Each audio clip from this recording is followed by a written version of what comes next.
Пратениците го играат последното танго во македонскиот парламент. Почна со големи надежи за воспоставување на правдата. После кобниот 27 април завршува во атмосфера на неказнивост и се уште со ронка надеж за воспоставување на правдата во некој иден состав. Законот за јавно обвинителство, бомбите одат во историјата, но дали криминалците ќе одат на заслуженото место? Судството, како најслабата карика на системот, се уште влече делови на наследената спрега политичари, судии, полиција. Има ли алтернатива за ликот на македонската правда? Добра вечер во 24 отворено. Велам добра вечер за Сузана Јошевска, адвокат. Добра вечер. Добра вечер, добре дојавте во студиото.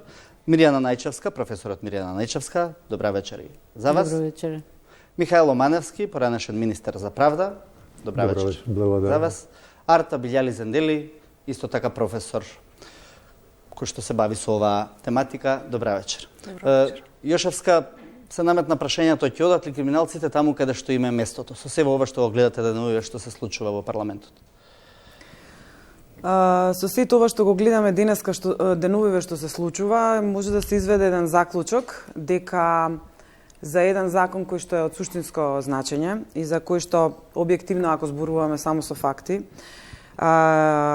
имаше подготовка, експертски мислења, експертски комисии повеќе од година дена, безброј пресконференции на политички партии со кои не бомбардираа секојдневно и со политички флоскули и политички речник.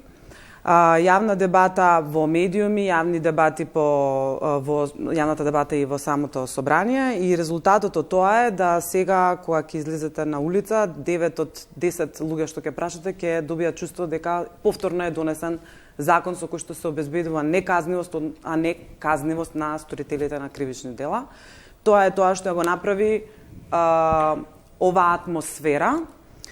Тоа е тоа што го направија сите чинители, односно сите политички партии со нивните меѓусебни препукувања, и на крај имаме резултат, еден закон кој што правниците и целокупната експертска јавност може да го критикува и може да дебатираме околу тоа, но не ја постигнува во старт онаа цел која што и во самиот закон е наведена дека е цел, а тоа е да се обезбеди јавно обвинителство. Тоа е идејата на законот, да се обезбеди јавно обвинителство кое што ќе ги подигне стандардите за професионалност, стандардите за ефикасност, за ефективност и гаранција за стигање на правдата за тие кои што тоа го заслужиле. А зошто велите дека не постои таму гаранција? Има и начини како ќе се избираат јавните обвинители. Не зборувам дека резултатот... Тоа е резултат на атмосферата. Меѓутоа, во однос на суштината, ве прашувам, зошто законот не био возможел, ако има, се разбира, волја за гонење на криминалот? Во однос на суштината, предпоставувам дека е темата на целата дебата. Денеска ќе разговараме во кои делови има слабости самиот закон. Не зборувам дека не постигнува ништо, но зборувам бидејќи ме прашувате какво е лицето на правдата и дали се постигна, перцепцијата е таква да законот не постигнува тоа за кое што беше првичната намена да се донесе. Најчевска, истото прашање за вас ќе после се ова што се случуваше изминативе 3 години и сега донесувањето на овој закон, за кој што се уште е под знак прашалник дали ќе биде донесен, но се очекува да биде изгласан до недела. Очекувате ли дека може да се помрне од мртва точка овој систем на неказнивост што беше наследен во Македонија? Добро, ја не би се согласила дека Законот за јавно обвинителство води кон неказнивост на сторителите на кривични дела. Овој закон, вака како што е поставен и со одредбите кои што ги има, води кон неказнивост на една многу специфична структура, а тоа е на високи функционери во власта. Значи, со него се обезбедува казнивост на обичните граѓани, се обезбедува гонење на обичните граѓани, меѓутоа, во исто време се обезбедува заштита на високите функционери кои што во одреден период сториле големи прекршувања, било на законите, било направиле повреди, големи повреди на човековите права, и тие со овој закон на ваков начин формулиран всушност стануваат или остануваат заштитени. Тоа е едниот момент. Вториот момент е многу важен дел од правото е процедурата. Значи, законите на вистина во голем дел зависат не само од она што представува нивна содржина, туку од начинот на кој што се донесуваат. Демократската процедура е таа која што овозможува вклучување на различни мислења, вклучување на експертски мислења во конечните решенија, меѓутоа таа овозможува и на вистина воспоставување на темелите на владењето на правото. Кога целокупната процедура на крајот на краиштата ќе се сведе на пазар меѓу политичките партии, си седнале Али Ахмети, Заев и Мицковски и се договараат кој колкава казна може да избегне и на кој начин да ги формулираат одредбите за тоа да одредат кој да биде казнет, а кој да не биде казнет, тоа не е таков начин на донесување на закон кој што ветува владење на правото, туку е донесување на закон на начин кој што одново и одново го промовира партискиот волунтаризам наспроти правото. Тоа е моето мислење. Добро, Маневски, законот е практично пред донесување, меѓутоа се чини без учество на опозицијата во парламентот. Зошто мислите дека не е добар законот? Бидејќи проблемите во Македонија се наталожени многу години, многу повеќе е проблем на персоналните карактеристики и на персоналниот состав на она што се вели и судство и правосудни органи, отколку на законите и начинот на практично нивното имплементирање е проблем. Значи, вака, законот за јавното обвинителство е еден од најзначајните закони што се однесува до остварувањето и заштитата на правата и слободите на граѓаните, нивниот живот, нивниот имот, интегритетот, државата, човековата и животната средина, меѓународното право, така да тој задира во најзначајните елементи на функционирањето на една држава и затоа мислам дека јас бидејќи подолго време го следам и најдиректно сум учествувал во подготвување на вакви закони, мислам дека секогаш одело тешко кога се донесувал овој закон. Никогаш не одело така мазно и така лесно да при донесувањето на овој закон, само да ве потсетам некаде 2006 година кога јас ја презедов функцијата министар за правда, тоа беше дел од спроведувањето на судските реформи согласно уставните амандмани од 2005 година, со донесување на закон за судови, закон за парнична постапка, кривичен закон и така натаму. И кога дојдов првата работа со која што се запатив беше законот за јавното обвинителство. И верувајте, година и пол дена работевме на тој закон. Точно година и пол дена, беше без еден месец, и тој закон, во тој закон се одржаа не знам колку советувања, контакти, експертизи, прибавени и така натаму, и законот Министерството за правда, од кога го подготви во една верзија, го достави до Венецијанската комисија, каде што беше оформена една група која што го проучи законот, а заедно со законот за јавното обвинителство одеше и паралелно и законот за Советот на јавни обвинители у пакет.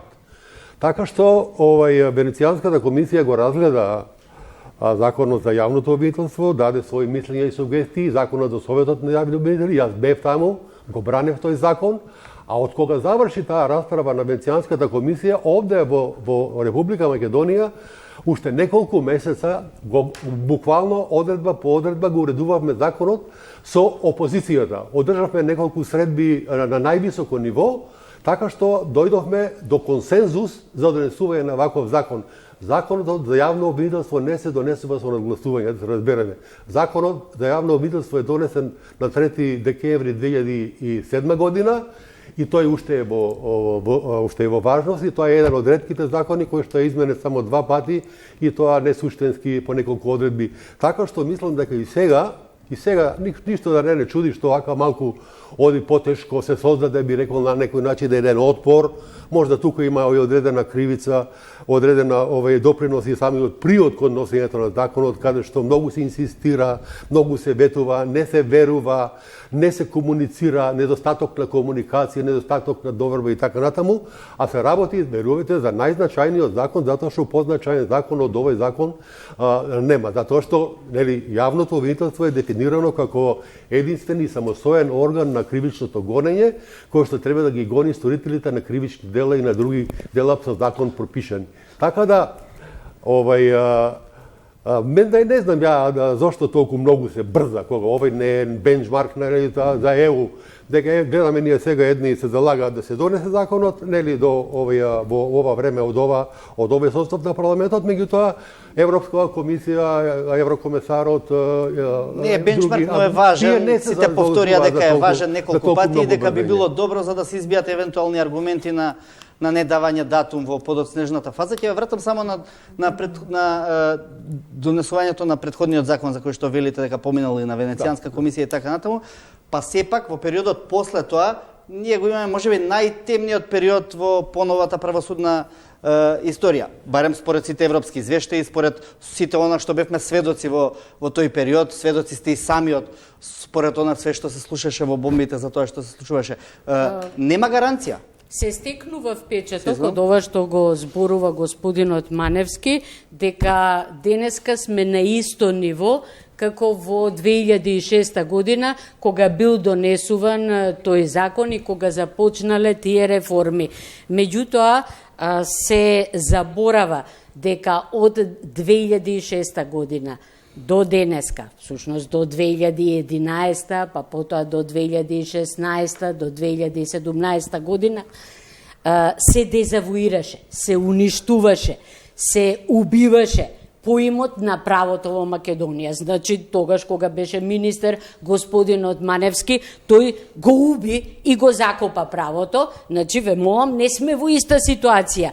Ова е закон, сега за јавно обвинителство, кој што треба да го реанимира, да го оживее веќе мртвото право со кое што се справуваме во Македонија. Значи, проблемот, единствениот проблем кој што се појавува, зашто овој закон не е до сега донесен, зашто ВМРО не сака да дозволи негово донесување и зашто доаѓаат сите овие пазарења, е заради тоа што треба да се донеси закон со кој што ќе бидат казнети, ќе биде овозможено гонење и казнување на луѓе кои што биле на функционерски места, например како господинот Маневски. Значи, тие се оние недопирливите луѓе. Тие се оние луѓе кои што не можеме никако да ги изведеме пред лицето на правдата, затоа што тогаш кога се на власт ги имаат сите алатки, можат да ги менуваат законите, можат да подкупуваат, може да корумпираат, може да лажат, може да мамат, без да бидат казнети. Значи, тоа е проблемот, имаме разлика. Сега треба да донесиме закон кој што ќе го возможи тоа казнување. И тоа е проблемот со кој што се соочуваме. Значи, никако не сме во иста ситуација, ве молам. Да, ќе дозволам, само извинете ме билјали, ќе дозволам мала реплика, бидејќи беше прозван и Маневски за убиената правда во ваше време практично. Тоа е многу паушално и многу неаргументирано и мислам дека не треба да се служиме за такви. Имаме извештаи на ПИБЕ, имаме извештаи од Европска комисија, ама немојте ме молам паушално и неаргументирано. Значи, имаме извештаи од меѓународна заедница во која што ни викаат дека сме го убиле правото, вие ми викате паушално. Факти ќе ви кажам, вие за факти. Да му дадеме збор да каже, па ќе повелете. Еве вака. Значи, да биде јасно и за јавноста. Кога јас се презедов функцијата министар за правда, во судовите имаше нерешено 1 милион предмети. Кога ја напушти функцијата, ја напушти со 117.000, 9 пати помалку. 101 закон се донесени од областта на судството.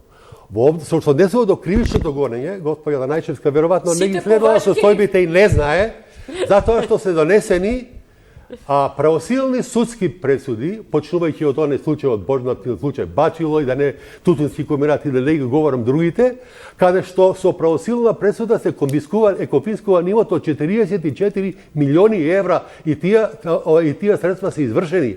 Така да не се говори паушално сега во тој период на време. Сега е и измиско око, така? И армиско оружје и измиско око не се. Вие кога ќе говорите со аргументи, ќе се согласам со вас, меѓутоа едно сакам да ви кажам. Значи, аргументот е тоа дека ние сме морале да донесеме специјално јавно обвинителство затоа што ни умрело правото. Тоа е најголемата грешка што е направена во државата, затоа што јавно обвинителство е единствен орган. Еве го тоа. Па вие сте го убиле јавното обвинителство. Па еве го тоа обвинителство што вие го донесовте, специјално обвинителство. Еве ви обвинителите кај се. Го ја оплячкаа државата обвинителите. Тие обвинители ја оплячкаа 1 милион евра, 1 милион евра. Вие ја оплячкавте и ја создадовте оваа ситуација, ве молам. Ама требаше да бранат државата, не да плячкаат. А вие ја одбранивте државата? Па еве ви кажувам јас со аргументи и со факти. После вашето владење ни дошле, ни направиле истражувања, сме направиле и внатрешни истражувања и сме дошле до заклучок дека не останало ни п од правото, дека судството ни е корумпирано, дека јавните обвинители се корумпирани, дека полицијата е корумпирана, дека Министерството за правда е корумпирано, дека вие лично сте местеле суди, сте местеле случаи и слично. И одеднаш вие ми викате дека сега нешто се случило. Не се случило сега, ние имаме закопано, уништено право, кое што сега треба да го вратиме. И затоа не смееме да правиме политички дил со тоа. Значи, не смее политички дил со криминалци да се прави. Туку мора да се донесе закон за јавно обвинителство, кое што ќе ги осуди функционерите како вас. Кои функционери ќе ги осуди? Само од ВМРО ДПМН е функционерите? Еве ќе ви кажам сега, од полека, Ево земете, од 300 случаеви што ги објави портпаролот на СДСМ, 120 се реализирани, сите се функционери на ВМРО. Ни еден од СДСМ, ни еден од ДУИ, ни еден од друга партија. Дали се криви тие? Сега, Дали направиле нешто? Значи само криминалот е кај функционерите на ВМРО, други нема. Значи работата Баве молам, па како може се да видите таквија? Дали вие сте го направиле разговорот со кој што местите Кој разговор? Со Гордана Јанкуловска? Не, тоа е лажно? Некој друг? Не сум ја месел, не сте вие? Не сум ја месел случај, ни еден. Не, ни еден. Кажете ми друг разговор. Ама кажете ми еден разговор. Не, кажете ми дали овој разговор сте го водели или не. Јас сум Станува збор за разговорот за судика Лина? Да.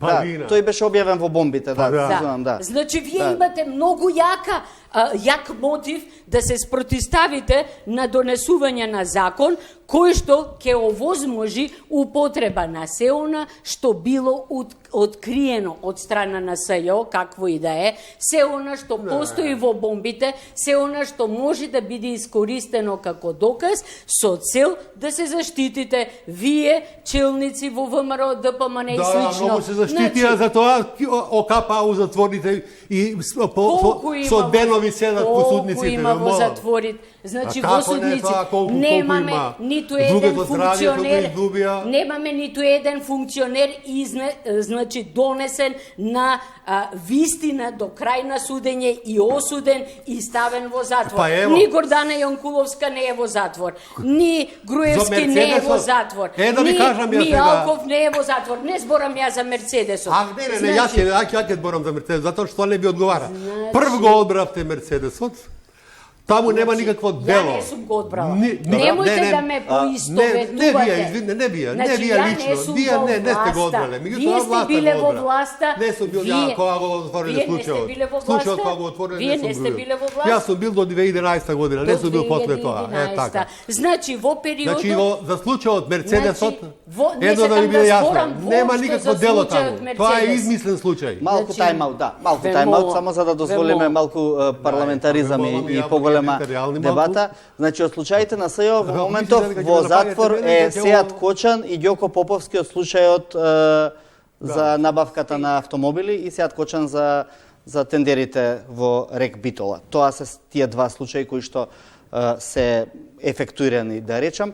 Арта Билјали Зендели, како вие гледате на ова ново решение, оваа дебата што сега се случува, практично предпоставувам дека е логична последица на ова што денеска ни се случува и токму заради тоа можеме и вака и треба да ја водиме за да знаеме што не треба да ни се случува понатаму. Последното решение во врска со законот за јавно обвинителство горе-долу се согласувам. Има теоретски гледано според мене само една мана и тоа е фактот што тоа судбината на доказите, на прислушкуваните материјали се сместува во Законот за јавно обвинителство. Тоа е прашање кое што треба да биде регулирано со ЗКП, а не во Законот за организација и функционирање на јавното обвинителство. Меѓутоа, мислам дека се наоѓаме во таква ситуација поради потребата за продолжување на кривичното гонење кое што го започна специјалното јавно обвинителство и гледам дека таму е логиката, поради тоа тие значи во преодните и завршните одредби се наоѓаат и одредби во врска со судбината на прислушкуваните материјали. Законот пред да влеземе во суштината на ова, колку овој наследен систем за кој што зборува Најчевска, не се согласува Маневски, ја создаде оваа атмосфера на пазарлук во судството и на пазарлук во политичките релации за да се донесе вакви закони. Практично, дали ова руинирање за кое зборува Најчевска на судството, сега не доведува до оваа ситуација и до таа неказнивост која што практично се покаже во изминативе неколку години дека не е на ниво на кое што треба да биде казнивост. Па добро, сигурно дека сите овие прекупувања не доаѓаат преку ноќ. Имаат длабоки корени во судството на Република Македонија и сега кој е виновен повеќе, кој е помалку, времето ќе покаже.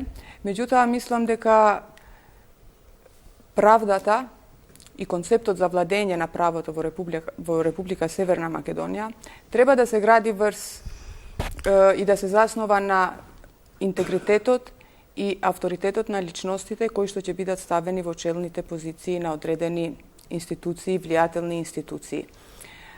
Навистина, владењето на сите веќе со години зборуваме за владење на правото и многу малку, особено по формирањето на специјалното јавно обвинителство, за жал многу малку видовме од тоа владење на правото, пошто и вие ги спомнавте, греота е, например, од сите тие случаи што ги има, од сета таа надеж што ја имаа граѓаните, само 2 да се во затвор, а затворите од друга страна се преполни со други луѓе кои што прават ситен криминал. И тоа не е во ред, и тоа е селективна правда. Законот за јавно обвинителство треба да реши одредени работи и да овозможи продолжување на гонењето на криминалците без разлика на политичката припадност, етничката припадност, моќта, после без разлика на состојба, позицијата што го имаат одредени луѓе во општеството и тоа треба да биде главната тема за која што ќе дебатираме денеска. Не дали ќе се, значи дали некој ќе куртули преку овој закон или дали некој ќе се казнува. Самиот факт што денеска цел ден видовме од две политички партии, едните викаат дека тие ќе се спасат, другите викаат дека тие ќе се спасат, покажува дека се уште сме многу далеку од концептот на непристрасно, објективно и законито јавно обвинителство, кој што пак од друга страна ги предвидува овој предлог закон, но ги предвидува и стариот закон. Мислам дека повеќе треба да се фокусираме не во законот, туку до лицата што го имплементираат или што го применуваат законот, а особено до лицата кои што имаат моќ да влијаат.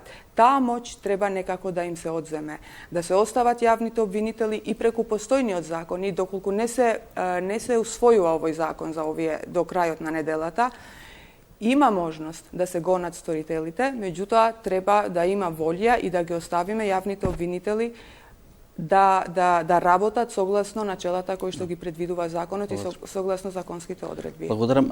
Јошевска, дали таа неказнивост што овие 3 години ја видовме беше плод на инсталираните кадри во правосудството од претходниот период или на политичкиот моментум?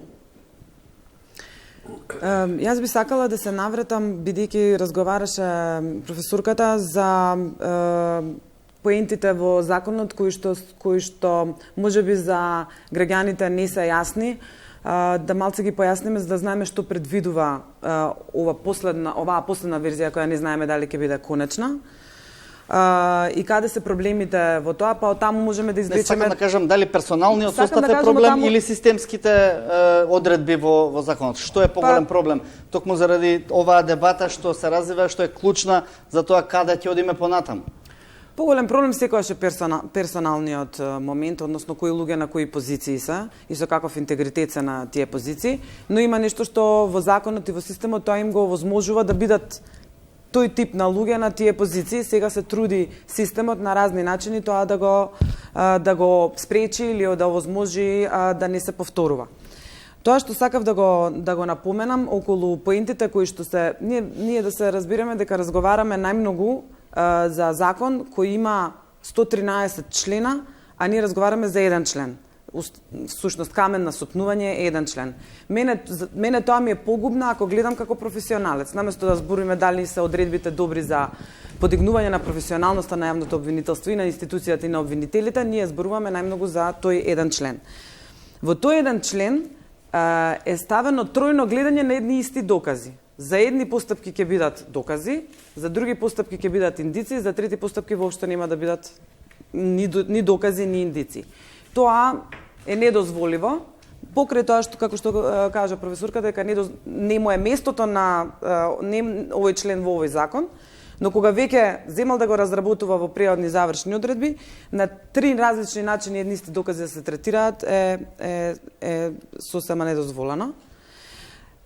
Се нема во предвид мислењето на Врховниот суд, кој што му не може да се занемари, а тоа е околу постапките покренати по рокот на СЈО 30 јуни. И се проблематизира прашање кое пред 4 години беше многу дискутирано и за кое многу се боревме, јас ке се ставам во тие борци, значи буквално се пенавевме секаде да докажеме дека бомбите, така наречените бомби се од таков карактер да јавниот интерес мора да превагне и да бидат докази во постапката. Одлуката на апелациониот суд, која сите ја знаат, го овозможи тоа и сега одеднашка се проблематизира прашање кое беше решено. Па како ќе се користат бомбите. Тие три работи не може да не дадат чувство за ова што го зборуваме денеска, дека се наменски за да помогнат за некои конкретни случаи. И само уште една минута сакам да се навратам на аргументираноста на господинот Маневски. Прво, тие 9 пати помалку предмети во судовите не се поради поголема ажурност на судот, ни од далеко, туку тие се заради носење на законски решенија со кои што се одлеваа предмети од судството на други органи, како што беа нотарите и така натаму, извршителите и така натаму. Би сакала да знам зошто во 2010 кога се донесе законот за кривична постапка кој предвиди истражни центри за обвинителите, воопшто не се размисли за подоцнежна измена, односно адаптирање на законот за јавно обвинителство кој што ќе му возможи, ќе ги обучи овие обвинители согласно новите надлежности за водење на истрагите да бидат барем и екипирани и на соодветен начин буџетирани за да можат да ги носат, туку се остави да биде полицијата таа која што е мокна и која што се уште ги прибира главните докази. И за тоа треба да бидат, се согласувам, не може да бидат одговорни други, туку тие што биле на власт во тој период. Повелете ако сакате да одговорите, бидејќи практично до вас беше адресирано ова последно. Да, само кратко да уклучувам вас. Мислам дека ова што се говори околу за остатокот на нерешените предмети не е спорно тоа дека делот идува и кај нотари, кај извршители, меѓутоа исто така не е спорно дека судовите решава поголем број на предмети и по сложени предмети. Тоа е факт. Втората работа околу ова што го напомнавте, зошто не се основани истражните центри, верувајте, моите до последниот мој престои во Министерството за правда, немаше ден, значи немаше момент на контакти да не се инсистира на основа на тие истражни центри. Меѓутоа имаше одредени отпори и во јавното обвинителство, имаше и во некаде и во судскиот совет, имаше некаде отпори и во советот и во Врховниот суд, а ја во 2010 година кога е донесен законот почна да се применува после 3 години. А мене функцијата ми престана некаде во 11 година во 7 месец, така да ја немав на полицијата да има одврзани раце практично да ги носувам тие истражни центри. Беше наречен авторитарен. Молам? Се остави простор за полицијата. За правда е надлежен за поднесување закони, каков е овој отпор од судови, од не знам што. Вие сте надлежен не говорам за закони, говорам за истражните центри. За истражните требаше да се донесе закон. Истражните центри беа пропишани во законот, не беа основани. Истражните центри не беа основани. Требаше да се интервенира во законот за јавно обвинителство. Законот за јавното обвинителство беше подготвуван после мене, јас не го подготвував тоа време законот, меѓутоа на законот тогаш не се донесе, да има неколку версии и не е донесен се до ден денес. Така да неколку години овој закон за јавно обвинителство има историја од 7-8 години на негово подготвување уште од 2011 година, затоа што тој требаше да се усогласи со овој законот за судските реформи. Меѓутоа да се усогласи со новите закони, со новиот закон за кривична постапка. Ние применуваме закон за кривична постапка во кој пропишуваме одредби за јавен обвинител, а во законот за јавно обвинителство тие одредби ги нема. Тоа е анахроно. Значи тоа беше после мојот мандат, така да јас немав ни можност да предложам тие закони, иако верувајте дека за истражните центри дури се најди една зграда да се пресели посебно основното јавно обвинителство за организиран криминал и корупција во зградата на архивот, таму да се основат тие истражни центри, да се направи како што треба, меѓутоа имаше отпор, ви кажам и ке јавниот обвинител, кога ја инсистирав дека 60 јавни обвинители ќе му да сосуваат на обвинителството. Меѓутоа, вие знаете, ингеренциите на министерот за правда спрема јавното обвинителство се едни, а спрема судовите се сосема други. Затоа што јавното обвинителство е единствен и самостоен орган на казненото гонење, каде што министерот за правда има одредени ингеренции да обезбеди соодветни услови, простори и така натаму. И сега кога сме тука, ево, кажете ми вие кога е направена таа зграда за јавно обвинителство? Сега се направи, сите беа растурени, раштркани, не знаја кај да се соберат. Да ви кажам колку е функционална таа зграда. Сега не знам колку е функционална, меѓутоа направивме уште 3 згради во мојот мандатен период.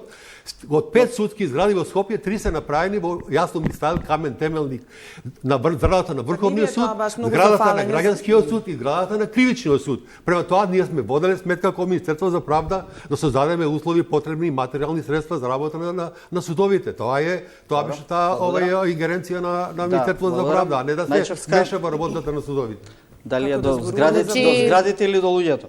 Значи, факт е дека после владењето на ВМРО, ДПМН и после министерувањето на Маневски е оценето дека нашата држава е заробена држава, дека имаме корумпирано судство, имаме корумпиран правосуден систем, дека имаме апсолутна недоверба кон правосудните органи и дека постои огромно влијание на партијата, на ВМРО, ДПМН врз правосудниот систем. Значи, за ноторни работи дури ни во судовите не се зборува, тоа го знаат сите правници и слично. Што се однесува до самиот закон, да, многу се согласувам дека не смее таа последна одредба со која што се предвидува пренесување на надлежности на судовите и на судијата од Законот за кривична постапка да биде сместена во Законот за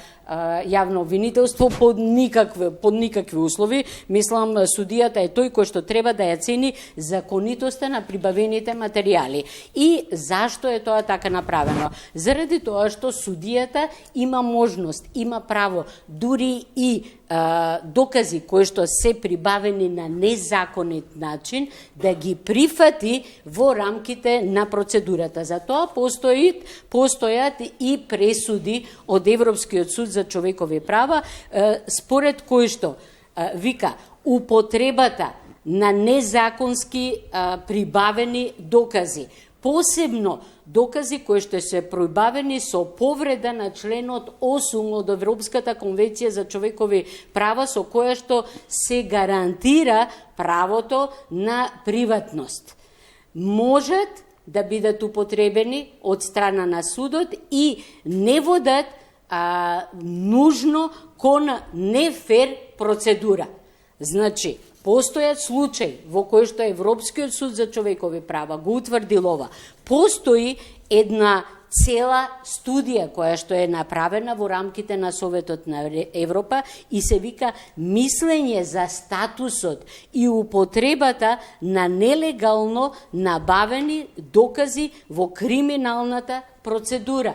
Значи, не може однапред јавниот обвинител да биде ограничен во прибирањето на доказите. Мора да има слобода на прибирање на сите докази кои што може да ги собере за докажување на вината. Но судот не е пишува тој. дека бомбите нема да се користат. Значи, воопшто нема да се користат како докази, меѓутоа може да се користат во постапката. Значи, доколку не се дозволи нивно собирање како докази од јавниот обвинител, потоа судот нема право да ги изнесе, нема право да ги представи како докази. Значи, јавниот обвинител мора да ги изнесе сите докази кои што ги собрал, независно од тоа на каков начин се прибавени. Судот е тој кој што цени дали во контекстот ќе ги прифати, дали јавниот интерес е повисок од она што представува начин на прибирање на докази. И посебно кога станува збор за случаи кога на тапет, кога на обвинителна клупа се високи функционери во власта, посебно во полицијата, тоа е во светски размери разгледано случување, кои што имале можност да прикриваат докази,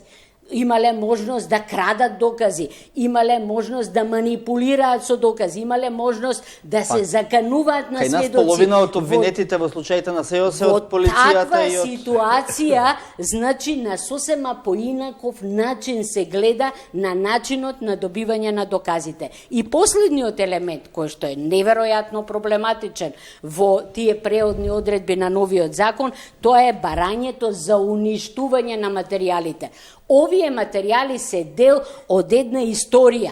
Значи, овие материјали се дел од еден период кој што сме го оцениле како период на диктатура, на авторитарен режим против кој што се дигна маса на народ, на улица излезе за да го сруши тој режим. Тоа е исто како да речете дека сите материјали собрани во Холокаустот или во Аушвиц дека ќе бидат уништени. Не, тие се архивска граѓа на која што ќе се прават докторати, кои што ќе се проучуваат, кои што ќе треба да се учат на правните факултети, за да не ни се повтори уште еднаш таква ситуација.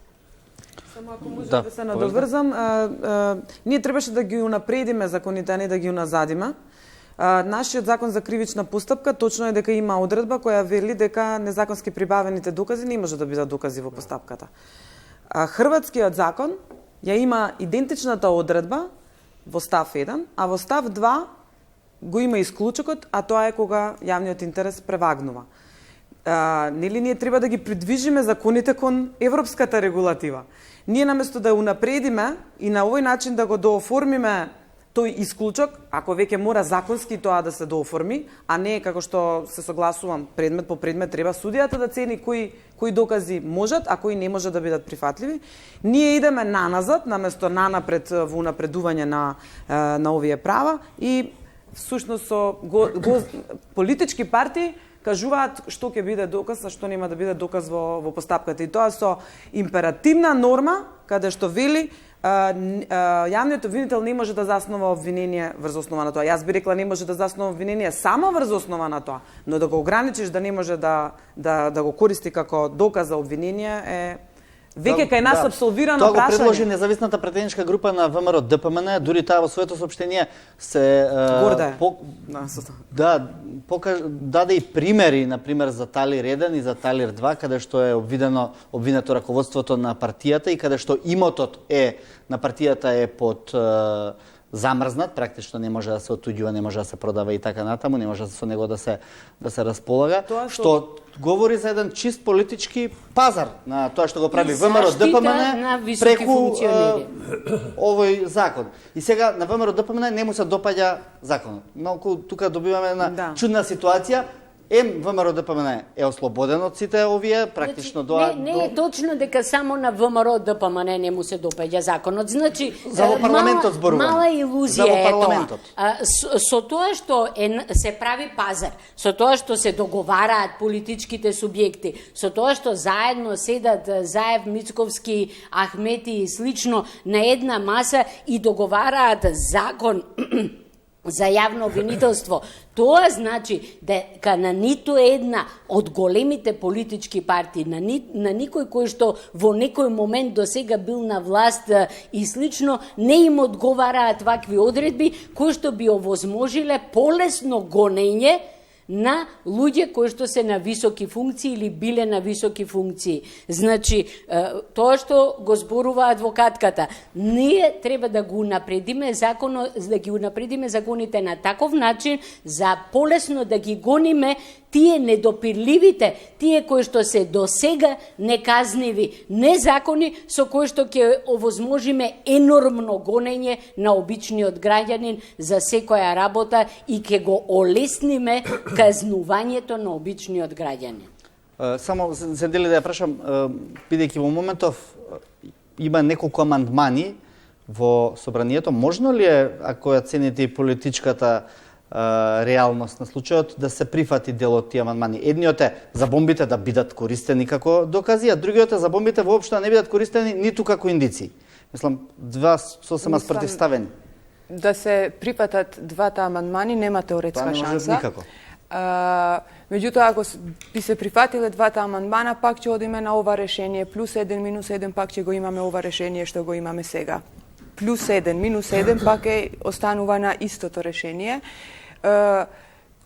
Лично мислам дека нема да трпи повише измени овој закон. Иако малку сум скептична дали се, по тоа што го видов денеска, дали има 80 пратеници за овој закон или не. Фактот што треба да се договараат лидерите на политичките партии за ваков суштествен закон или системски закон поточно, е неопходност поради тоа што треба 2/3, а нашето собрание е политичко собрание и пратениците се уште гласаат под диригенција на политичките лидери. Ја во блиска иднина не гледам можност дека ќе може вакви системски закони да се донесат без политички консензус, ако сакаме да бидеме реални. Ако не, ќе зборуваме дека треба само експерти да пишуваат закони и да се усвојат во собранието. Таму требаат гласови, таму требаат бројки и за да ги имате бројките мора да имате усогласеност меѓу трите политички лидери кои што ги спомнува професорката. Значи треба да имаме пратеници, а не партиски послушници. Тоа е друга тема. Значи во одреден момент најверојатно ќе мора треба 2/3 и тие 2/3 не можат поинаку да се обезбедат. Тоа е начинот на обезбедување. Ако имаме пратеници, а не партиски службеници, тогаш може да се обезбедат 2/3 за нормален законски текст. За законски текст кој што ќе регулира правна материја, а не политичко самоволие. Јас сум за пратеници, а не за партиски службеници и во првото излагање тоа го истакнав, дека ни требаат лица со интегритет и со авторитет, не само во судството и јавното обвинителство, туку и во другите државни органи. Меѓутоа, да не бидеме утописти, реалната ситуација е ова. Мора да се има политички консенсус за да се усвојат системски закони. И тоа е причината зошто треба да се договараат. Само за момент, тоа е исто како една адвокатка излезе во радиоемисија и вели не смееме да направиме ветинг на судството во моментов заради тоа што ќе останеме без суди. Значи, ако е тоа точно, тогаш ние немаме суди во судството и всушност треба сите тие луѓе да излезат надвор и да донесиме суди. Значи, ако немаме пратеници во собранието, ние не носиме системски закони, туку носиме закони кои што се резултат на партиската волја на некои челници, на некои политички партии. Значи, не можеме да ги наречиме системски закони. Значи, тоа е апсурдот со кој што се судираме во моментов. Благодарам. Маневски. Па ја мислам дека ова одредба од членот 110 е една натрупана одредба, наполно нејасна и неразбирлива.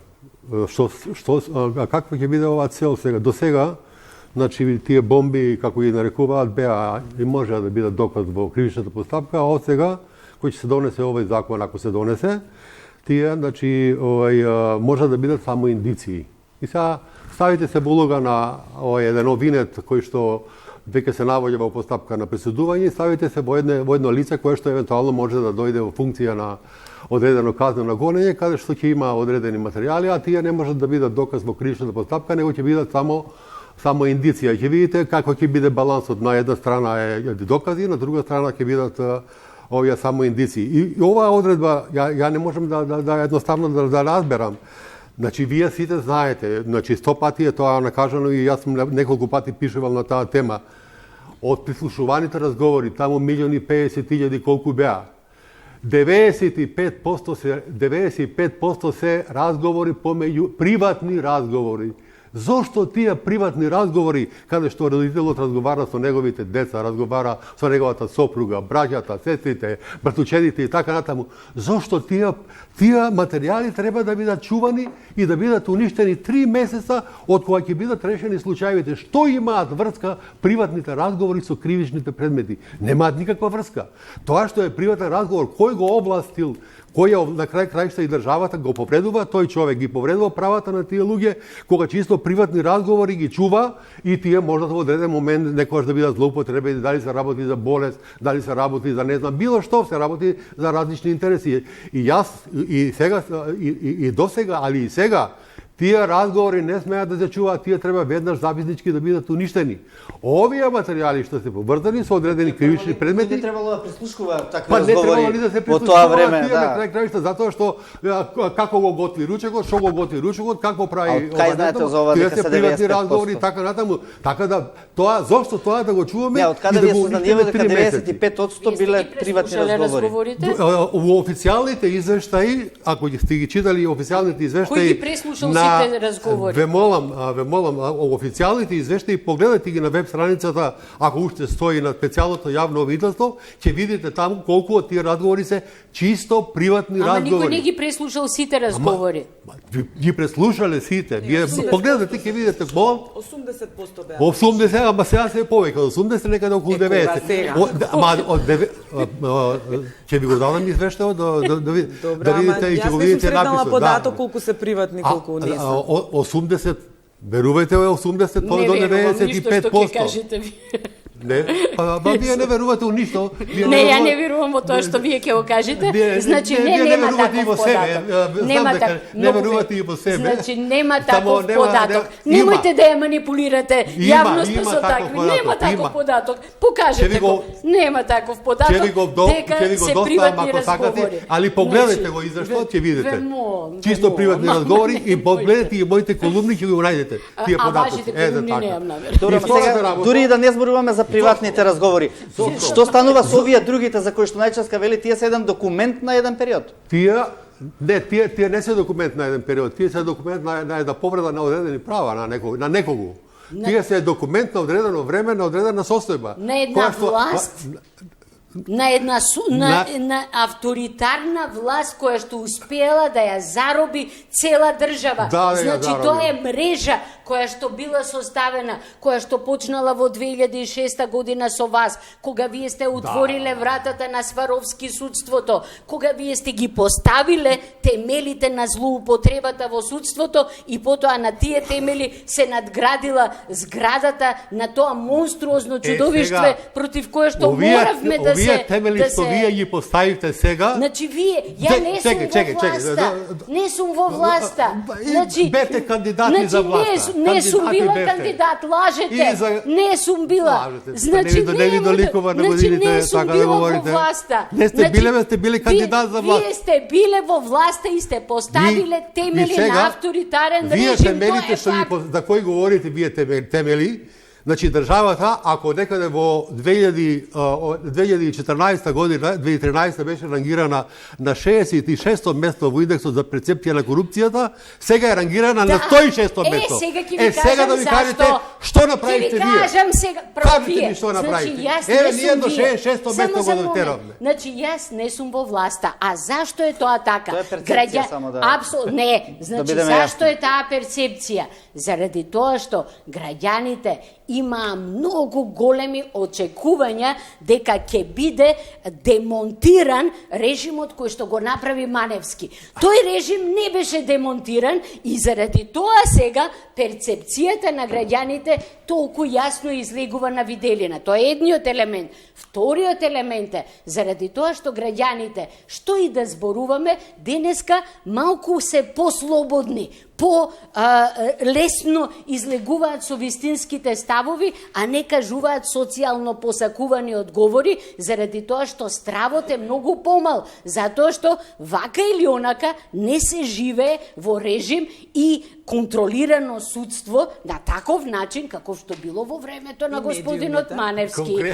Плюс медиумите се многу послободни, никој не оди да затвора како Аеден, никој не затвора како Кежаровски што го затворија, никој не тепа новинари, никој не сака да уапси представници на невладини организации како што мене се обидуваат да ме уапсат. Значи има разлика и таа разлика се отчитува и во ова.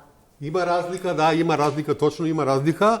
Да се еден прислушкуван разговор за Мартин Нешковски од 13,5 минути да се направи 3,5 минути. Кој го направи тоа? Не го направија функционерите на ВМРО. Кој го направи тоа? Одговараше ли некој за тоа што тој разговор темпираше така да создаде таму тоа што го направи таму каде што 50 полицајци беа повредени? Пред владата. Не ви се бендисува ова. Вие со фактите се схарани изгледа. Па јас одев за Нешковски, демонстрирав 6 месеци. Главата им беше искршена на 50 полицајци, тоа што го направите со таа снимка од 13,5 минути, ја темпиравте на 3,5 минути. Кој го направи тоа? Зошто? Лажете, не е точно. Како лажам, не е точно? Лажете, не е точно. Лажете, не е точно. Вие ништо не следите. Значи, лажете, не е точно. Говорите овака, паушално. Лажете, не е точно. Точно е. 3,5 минути е таа снимка што е прикажана. А 13,5 минути... Се можеме ние до утре да се расправаме. Не е точно. Ве молам. Погледате го разговорот на Елчека, само ќе видите што е тоа. Ве молам. И сега, втора работа, ако сакате да се... Не сакам со вас ништо да имам. Не сакам со вас да се расправам. Ни случајно. Не случајно. Вие сте представник, олицетворение на режимот против кој што јас се борев. Вие сте олицетворение на авторитарниот систем. Овој режим е подобар. И овој режим не е доволно добар и ќе направи уште подобар. А не е подобар и не е доволно добар. Сега е добар или не е добар? Мораме да ги зачуваме тие материјали за да знаеме дека не сме во никој случај да ни се врати тоа што приватните разговори на луѓето никој не смее да ги чува. Да ги ценува и да ги служат за уцена. Тие мора да се уништат веднаш. А тие се над 90%. Има некој ваш приватен разговор толку што се плаша? Нема за мене. Ја не се плашам од ништо. Не се плашам ја од ништо. Нема приватен разговор. Не се секирете вие. Ама да не има за вас случајно. Па погледајте да видите. Ама бидете луѓе. Ако се работи за ако се работи за факти, ако се работи за оно што треба да значи заштита на личноста на граѓанинот, тоаш вие треба да се злагате. Ако се веќе боре за човекови права, вие ќе кажете, дајте уништете тоа што ги малтретирате граѓаните. Значи, тогаш кога се во функција, значи ова Европскиот суд за човекови права, ќе ви го дадам ова, се надевам некој ќе може да ви го преведи, да го читате. Ја знам да си го прочитам, пала ви. Вие не читате ваква работа. Вие не читате приве, ние не сте го прочитале приве. Значи, овдека пишува дека дури и тогаш кога ќе се повреди членот 8, кој што се однесува на почитување на приватниот живот, тоа не значи дека тој доказ нема да придонесе за фер процедура. Така донесол Европскиот суд за човекови права. Ова идеја што ја даде госпоѓа Јошевска, доработка на членот 12, окей, сам 2. Меѓутоа, вие не одите кај Европскиот суд за човекови права, само да ви кажам уште ова. Погледате, има 2 пресуди на Врховниот суд на Македонија за 2 големи случаеви. По 30-40 души. Тоа беше случајот за цариници и полицајци, дел полицајци на граничниот премин Крива Паланка. Врховниот суд ги пуки на пресудите И нема кривично гонење заради тоа што потребните истражни мерки не беа проведени согласно закон. Не само Европскиот суд решава, туку и нашиот Врховен суд. Две пресуди. Едни од 40 или 50 души, не ме држите за збор, и вториот околу 30 души, Врховниот суд ги укина. Затоа што Врховниот суд така што да проведе законот. Вашето мислење за во однос на тоа што понатаму со бомбите?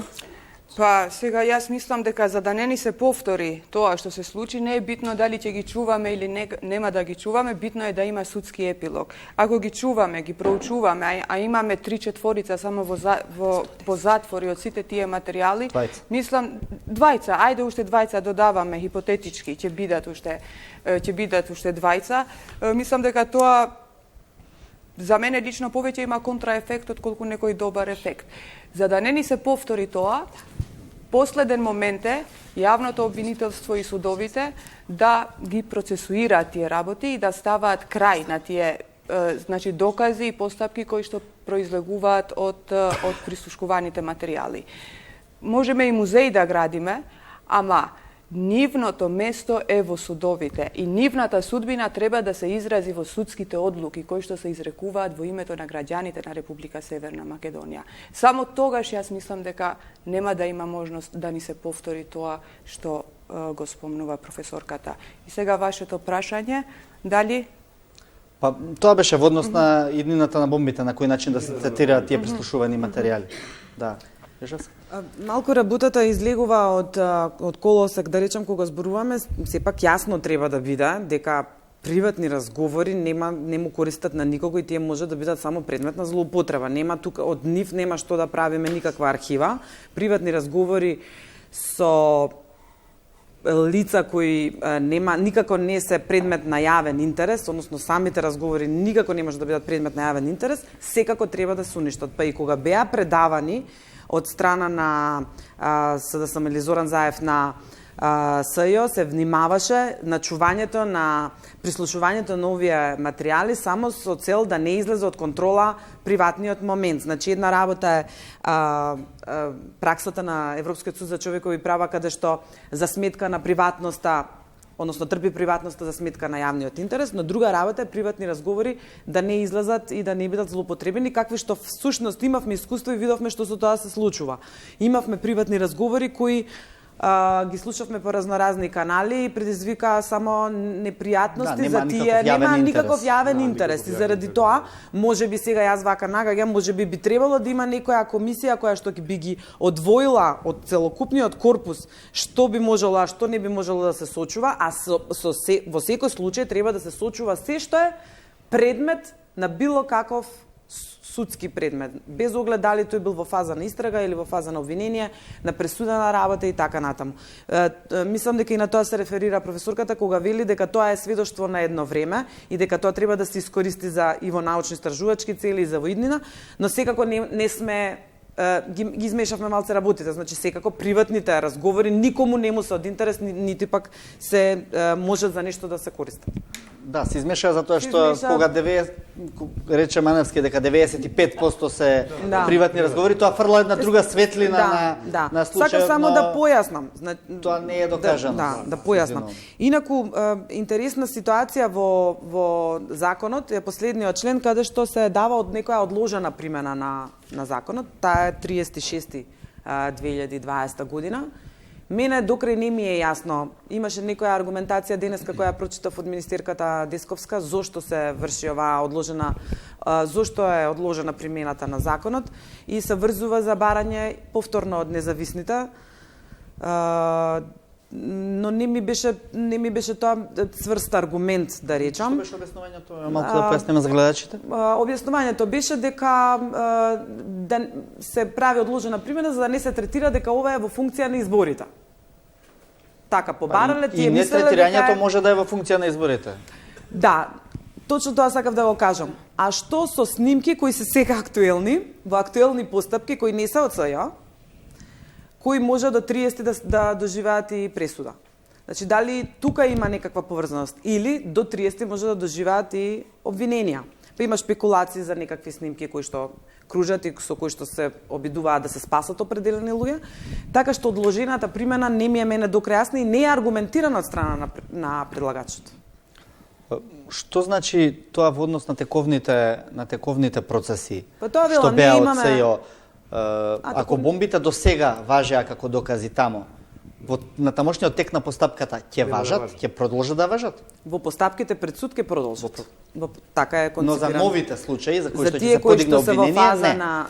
Во фаза на истрага ќе бидат индици, а за било кои нови не. Но пазете, малце несрекно, ми е дали ги укинува и претходните или не? Не. Па затоа реков троен начин на третирање на една иста работа што е недозволиво. Значи, дури таму има некои датуми, барем во таа верзија ја што ја читав, има некои датуми, например, се што е сите материјали до 15 септември 2019. Или 2020. Поради протекот на времето на законот за СЈО. Да. Не ми е мене баш јасно како ова го концепирали, што сакале со тоа да постигнат. Имаме актуелна постапка во која што имаме снимка која веќе се слуша, значи од која што може да биде пример како една снимка може многу да значи во докажувањето. Конкретниот предмет рекет. Значи таму имаме снимка каде што се вели се ќе биде окей, и од таму ќе се извлече целокупното обвинение. Се останато се посредни докази или како ги велиме ние, не се директни, не се материјални докази. Така што некогаш снимката не е само индиција за да помогне. Како што денеска вели министерката, супер е што се индици, тоа исто третман ќе има, нема да биде ништо проблематично, бидејќи секако... Не се тоа ништо друго, освен посредни докази. Не се дозволуваат да бидат презентирани како докази во постапката. Врз основа на индици пристигнуваш до докази. Да, ма некогаш тие индици, како снимките, значи конкретно, ги поврзуваат сите други елементи на теоријата на случај. Ја знаете без како го тоа разбирам. не можете ништо да докажете. Ќе чуете прислушкуван разговор меѓу двајца и тоа ќе ти биде индиција да го повикуваш едниот соговорник на разговор, да разбираш за што се работи или да видиш, да гледаш, да провериш докаде е со имотната состојба, дали на вистина, например, има постигнато нешто по разговорот. Тоа е, значи, преку тие прислушкувани разговори да се оди до директните докази. Од кој може да се утврди постоење или непостоење на некој факт кој што е битен за утврдување на кривичното дело. Не секогаш така, да речем, ако се работи за поттикнување, како ќе го докажете? Ако не слушнате некого дека поттикнува. Ако се работи за нешто што не може опипливо со материјален доказ да се докаже, туку со некои посредни докази. Снимката ви е централното место во тој корпус, во системот на докази. И ако се оневозможи јавниот обвинител да го изгради обвинителниот акт врз основа на тоа, автоматски се спречува воопшто водење на тој случај. Меѓутоа, многу проблематично е и сега ова за што зборува колешката, различниот третман кој што сега го добиваат случаите. И сега доаѓаме до таа ситуација, добро, специјалното јавно обвинителство посветило внимание на одделни случаи и сега тие случаи ќе имаат еден третман, меѓутоа од различни причини запоставило други случаи, односно не ги довело до нивото до кое што можеле да бидат доведени и тие одеднаш добиваат еден сосема друг третман. И автоматски, наместо да имаме еднаквост на сите пред законот, ние добиваме нееднаквост на луѓето пред законот, односно голем сомнеж дека одредени луѓе биле заштитени на тој начин или пак биле форсирани такви случаи, како што спомна тука господинот Маневски, некаков си Мерцедес и слично, за сметка на вистинските случаи на злоупотреби на службената должност, на таков вид на повреди на законите и на човековите права, кои што можеле да доведат до вистинска казнивост на она што представува несоодветно делување на високите функционери. Значи, ние самите се лишуваме од можноста да дојдат на маса вистинските случаи со вакво поставување на законот за јавното обвинителство. Професор, ке се доведува ли на овој начин и уставноста на законот во прашање? Многу сакаат луѓето да зборуваат за уставноста, да, најверојатно може да се оди, меѓутоа ја некако го избегнувам сега во моментов воопшто зборувањето за уставност, бидејќи немаме уставен суд, туку имаме збир на луѓе кои што случајно се наоѓаат таму, се додека немаме соодветна уставна заштита од соодветен уставен суд, ја навистина не би одела во таа насока. Повелете за исто во зборување. Да, за исто само да се надоврзам, но проблематичноста во различното третирање на доказите е тоа што секој адвокат во постапка би го искористил. А тоа е да аргументира, со тоа се проблематизираат и ова што сега ние го викаме дека ќе бидат докази. Во тие постапки секој адвокат би аргументирал дека има нееднаквост, па се бара од судот, а тоа е правило во кривичната постапка, да се толкува во корист на обвинетиот се што доведува и во нерамноправна положба на обвинетите или во сомнение. И заради тоа со еден потек едни докази воопшто не се користат, други се третираат како индиција, се проблематизираат и овие кои што се доставили, зашто гарантирам дека одбраната ќе го искористи ова како проблематизира во понатамошните судски процеси. И со право ќе го искористи. Судовите ќе одлучуваат одново, ќе се соберат судиите во апелација и ќе викаат сега овде ќе ги користиме, овде нема да ги користиме. Не, него ќе се утврдуваат суштествени повреди на постапките, тоа ќе купува многу време, на крај многу од предметите ќе застарат. Ќе застарат предметите. Во правниот систем, во законите и во тоа е општо правило, значи секогаш во примена е закон кој што е поблаг за сторителот. Секогаш. И ова што го предлагаат за застарување, мислат дека тој ќе се однесува за овие случаи. Нема да се однесува за тие случаи, ќе се однесува за воиднина, затоа што вие не можете на законот да му дадете ретроактивно значење да се однесува за овие случаи кои што сега се во процедура. Така да тоа може да важи само во иднина. Да, но одбраната може да ги проблематизира доказите. Може да ги проблематизира доказите и ова може да ги проблематизира доказите.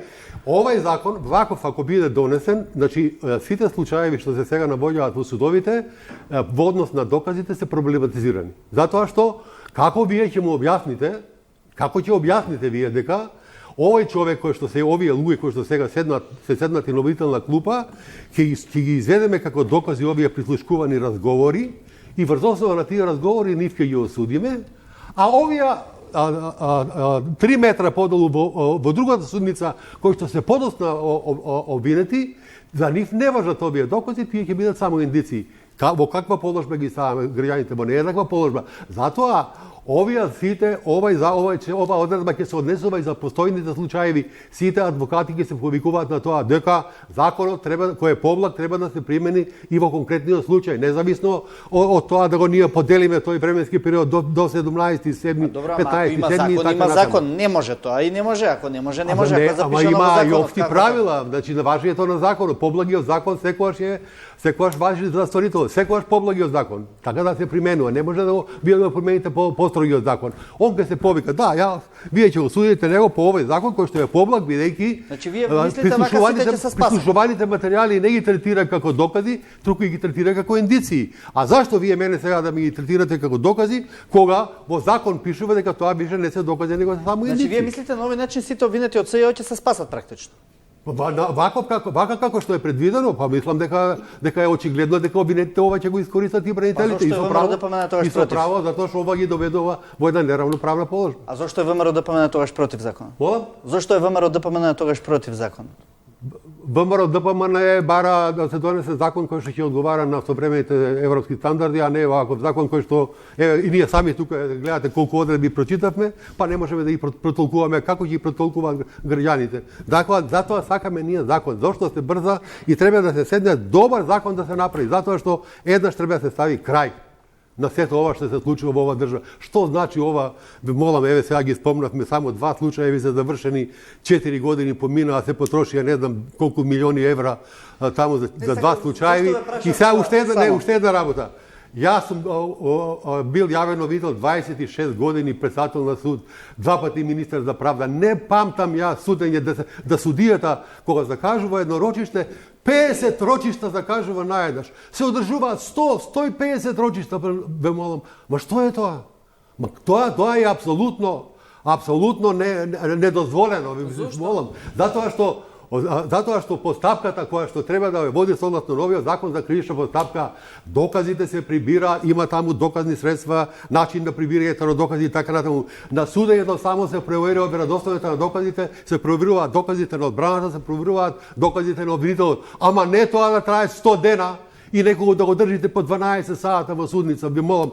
Тоа е навистина. Ја не знам, ја не верувам дека овакви судења има во било која држава во Европа. Јас лично не мислам дека ВМРО ДПМН е против овој закон, мислам дека се само добри пазарџии и по тој принцип на пазарење, на притисок, на доведување до последен момент и слично, се обидуваат само да добијат што е можно подобра преговарачка позиција за да издействуваат таков вид на норми со кои што најголем број од оние луѓе кои што би требало да одговараат, да не одговараат. Значи, она што на површина изгледа како спротиставување на право и неправо и слично, според мене е само надворешна манифестација на она што представува пазарење во позадина, со кое што секој гледа да извлече она најмногу што може од законскиот текст и да ги заштити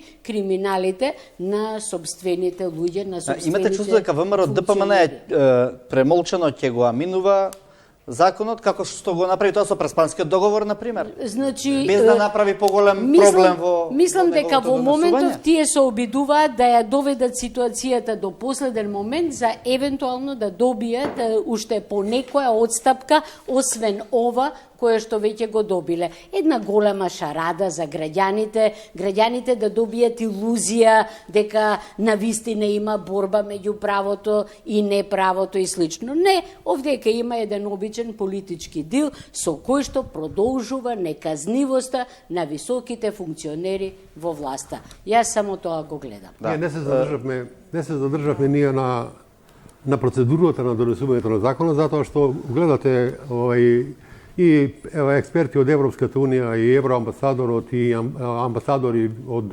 поголеми држави говорат за тоа дека колку е важно да се донесе законот, толку е важно да се донесе законот во една процедура која што е опште прифатлива и која што ги задоволува критериумите за донесување на еден закон.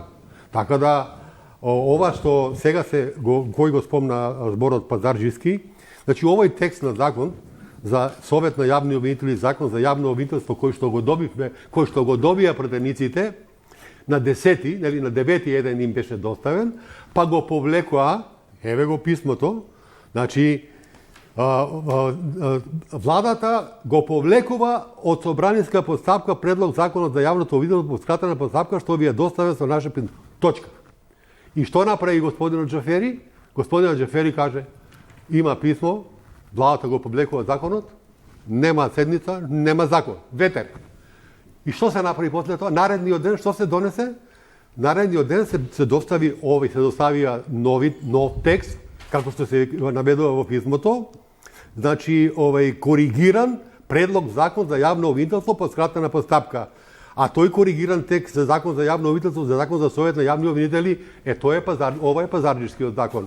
Кога ќе го видите членот 1, вие ќе видите, ако го успоредите членот 1 во законот доставен на 9 и законот доставен на 10, ќе видите дека во членот 1 има став 2, кој што говори нешто сосема друго. Ако го видите членот 41 во законот за Совет на јавни обвинители, вие ќе видите дека таа одредба повеќе во новиот закон не постои. Него постои друго, воведување на бадинтер при изборот на обвинителите во јавното обвинителство за гонење на организиран криминал и корупција.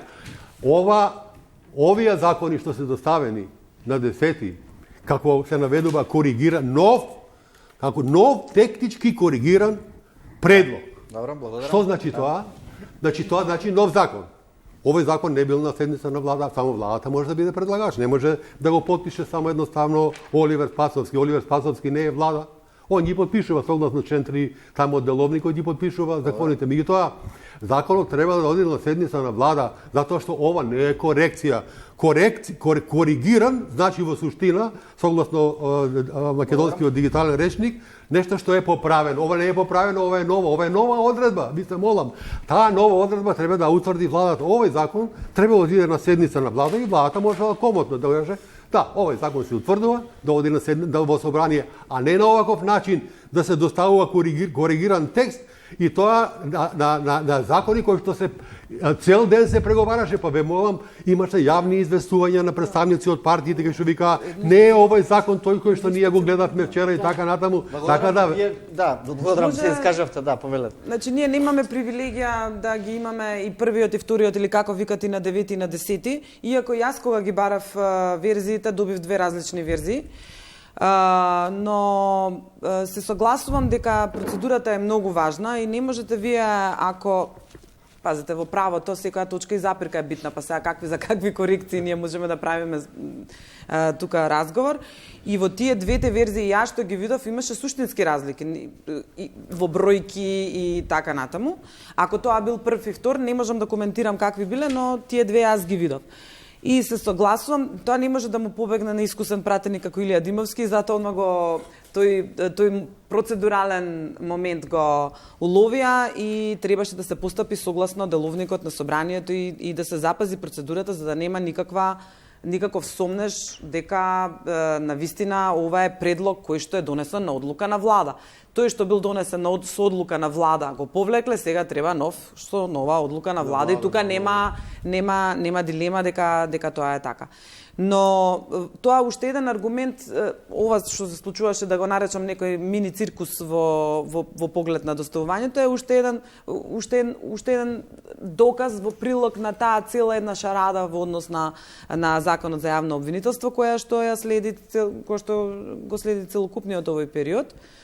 Кој што допринесува да граѓаните се чувствуваат дека немаат никаква контрола над процесот, дека ништо не се прави во корист на институциите или во корист на општеството, туку се прави нешто сега се бутка во 5 до 12 на сила, иако не ја гледам навистина потребата толку да се брза, иако ние е ставено како препорака да го донесеме, сепак можеше малце попаметно ова да се изигра. Добро. Благодарам. Тука одиме на една мала пауза за реклами, па се враќаме во студиото. Да, повторно во студиото на телевизија 24. Разговараме, дебатираме за законот за јавно обвинителство и за системот на правда и на неправда во Македонија. Имаме прашања од студентите, повелете. Добро вечер. Јас сум Кристел Демири, студент од Правниот факултет на Универзитетот на Југоисточна Европа. Јас сакав да ве прашам за вашето мислење за изјавата на Јовески дека за изборот на неговиот наследник треба да се меша во Уставот. Како? За изборот на наследникот на Јовески треба во Уставот да има некакви промени? Да. Аха. Не ја слушнав таа изјава на Јовески, но денеска беше на телевизија. Да, имаше денеска една чудна изјава Јовевски, која што и јас не ја разбрав, да ви кажам искрено, најдобро. И мислам дека се обидуваше само да го оправда на некаков начин менувањето на својот став од оној кој што го имаше дадено пред Нова година, во кој што инсистираше на соодветна процедура за донесување на законот за јавно обвинителство, а сега на она што би представувало во секој случај да биде донесен овој закон, така што мислам дека тука малку се помешаа работите, не мислам дека инсистираше на промена во Уставот, меѓутоа имаше некои такви елементи. Мислам дека тој повеќе зборуваше на она што би представувало изнесување на овој закон евентуално пред Уставниот суд или нешто слично. Така што, меѓутоа, многу нејасна изјава со која што мислам дека само се обидуваше да го оправда брзото донесување на законот. Благодарам. Јошевска, за крај, што очекуваме да се случи? Мене ми остана само уште една поента од анализата на законот за јавното обвинителство, а тоа е дека расправаме за предмети кои дојдоа во надлежност на јавното обвинителство од специјалното јавно обвинителство со неутврдена процедура. Значи, некои тоа го третираат дека е на незаконски начин, некои го третираат дека е со примена на членот, мисля, че ни 5 беше, од законот за, популарно наречен закон за специјалното јавно обвинителство, но факт е дека толкувањето на тој член со кој што Кати Цајнова како во последните денови од својот мандат напиша писмо и ги префрли сите предмети, нема, таа одредба немаше намера да направи целосен трансфер на сите предмети, туку таа одредба е ставена за поединечни предмети.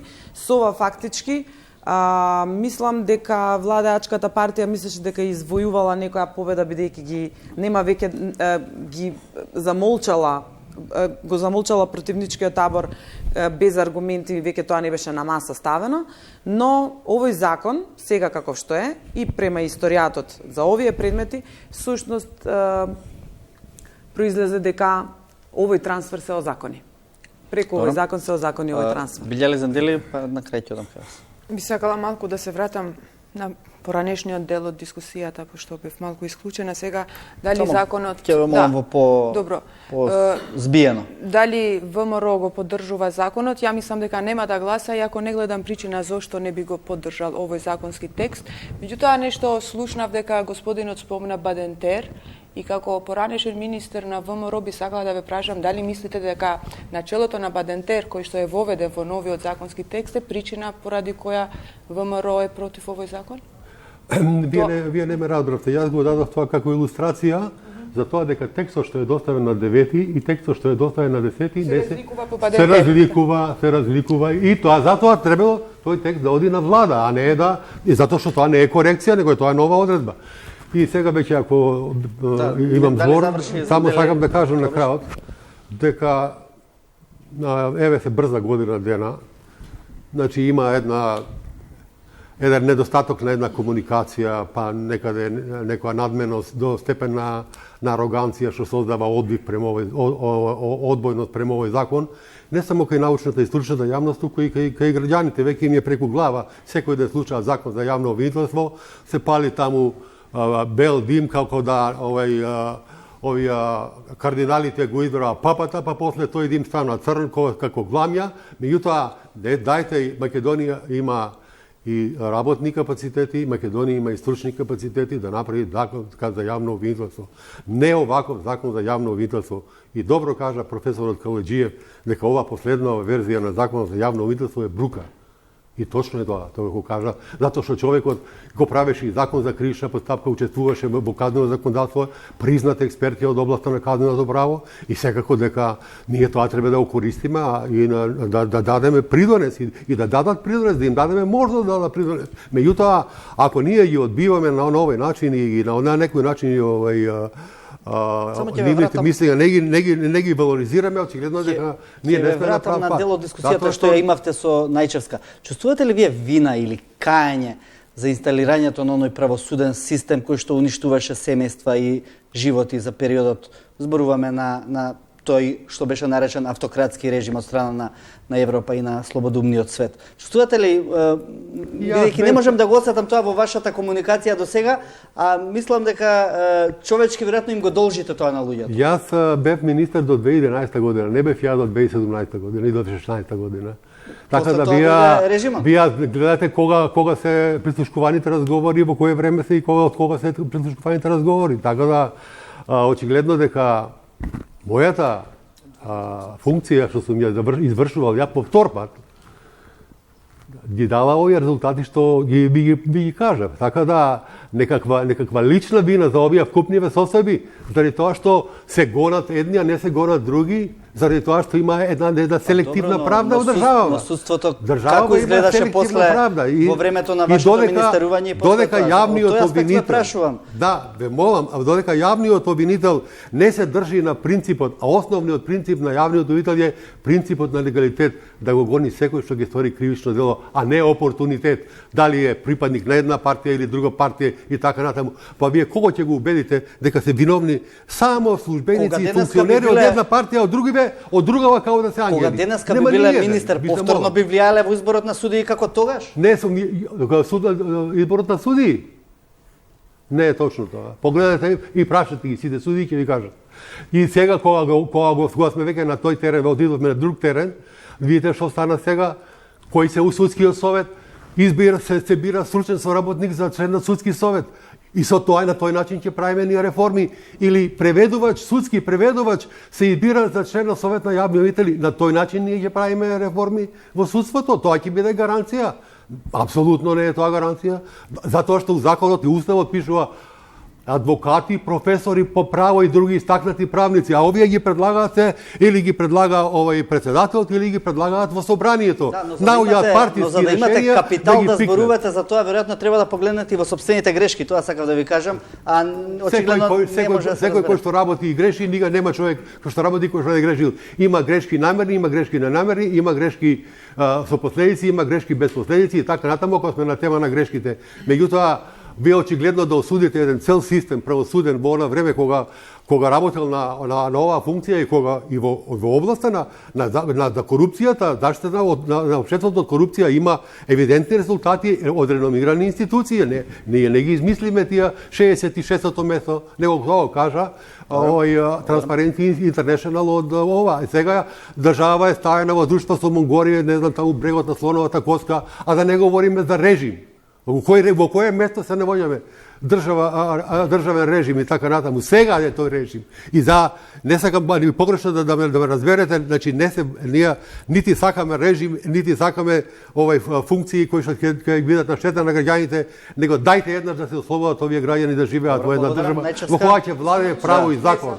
Се додека не донесеме законска регулатива која што ќе исчекори напред и која што ќе овозможи казнување, посебно строго казнување на луѓето кои што од позиција на власт, од позиција на моќ направиле прекршување на законите и ги загрозиле човековите права, ние ќе имаме и понатаму вако видна демагогија, ќе имаме и понатаму многу со леснотија повторување на мантрата дека сите сме за човекови права, сите сме за владење на правото и слично, кога тие луѓе знаат дека за било што направиле не одговараат и нема да одговараат. Значи, мораме да донесеме таква законска регулатива која што ќе обезбеди токму тие кои што биле на позиција на власт и кои што од таа позиција на власт урнисале еден цел систем, се дотогаш ние нема да мрднеме од ова место. Благодарам. Кратко имате нешто да искоментирате, ве молам? Да, јас пак ќе кажам како заклучок, мислам дека не е до законот, туку до луѓето кои што го имплементираат законот, ниту актуелните закони не ги спасуваат челниците од високи позиции, од гонење и од судење и од издржување на казна, туку тоа е во рацете на луѓето кои што ги имплементираат законите и најеклатантен пример мислам дека е случајот Рекет кој што на сите ни е познат. Благодарам на сите дискутанти, ви благодарам што бевте вечерва гости на 24 отворено, благодарности за студентите од двата универзитети. Останете со телевизија 24 следуваат вестите.